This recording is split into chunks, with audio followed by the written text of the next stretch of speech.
नमांसि सर्वेभ्यः।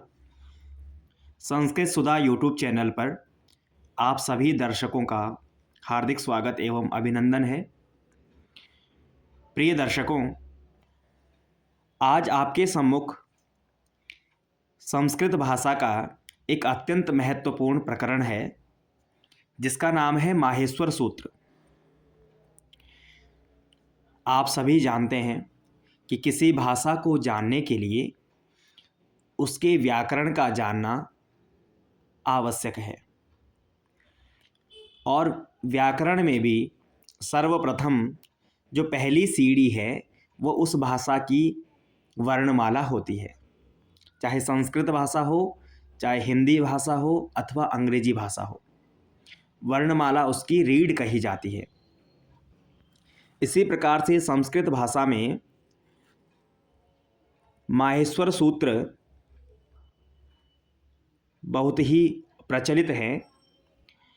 ये जो माहेश्वर सूत्र हैं ये भगवान महेश्वर की डमरू की ध्वनि से प्राप्त हुए हैं, इसीलिए इनका नाम माहेश्वर है। महेश्वरात् आगतः, कि भगवान शंकर से जो प्राप्त हुए वे माहेश्वर सूत्र कहलाते हैं।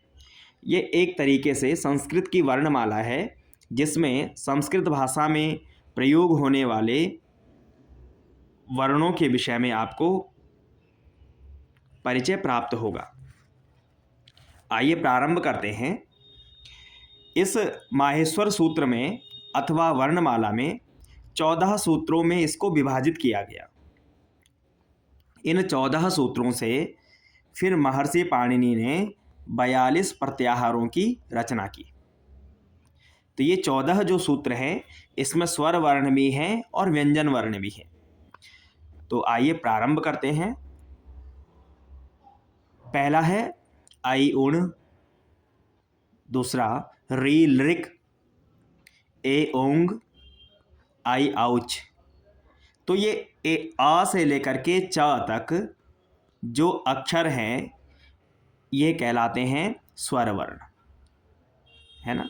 इनमें आपको अंतिम जो ये हलंत वाले अक्षर हैं इनको नहीं गिनना है। जैसे अणा हो गया, क, क, च, इनको आपने इसमें ग्रहण नहीं करना है। केवल अ, ई, उ, री, लृ, ए, ओ, आई, औ, ये जो 9 वर्ण हैं ये स्वरों के अंतर्गत आएंगे।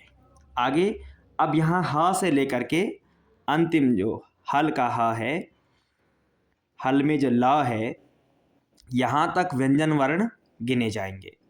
तो प्रारंभ करते हैं।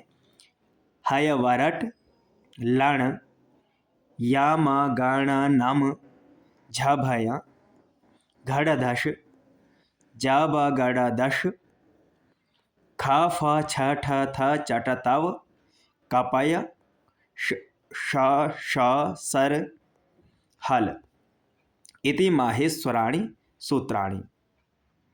इस प्रकार से ये 14 जो सूत्र हैं ये माहेश्वर सूत्र के नाम से प्रचलित हैं और इन्हीं से 42 प्रत्याहारों का निर्माण होता है। जैसे पहला हम बनाएंगे अण प्रत्याहार।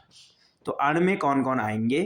अ, ई, उ,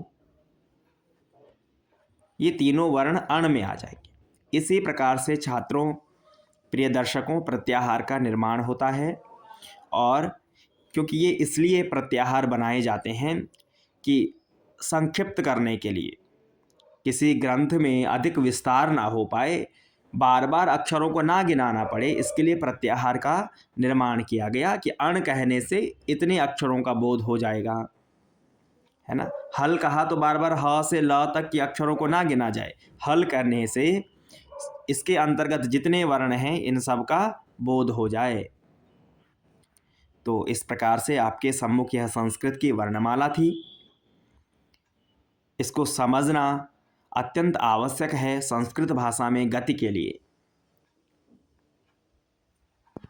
धन्यवाद।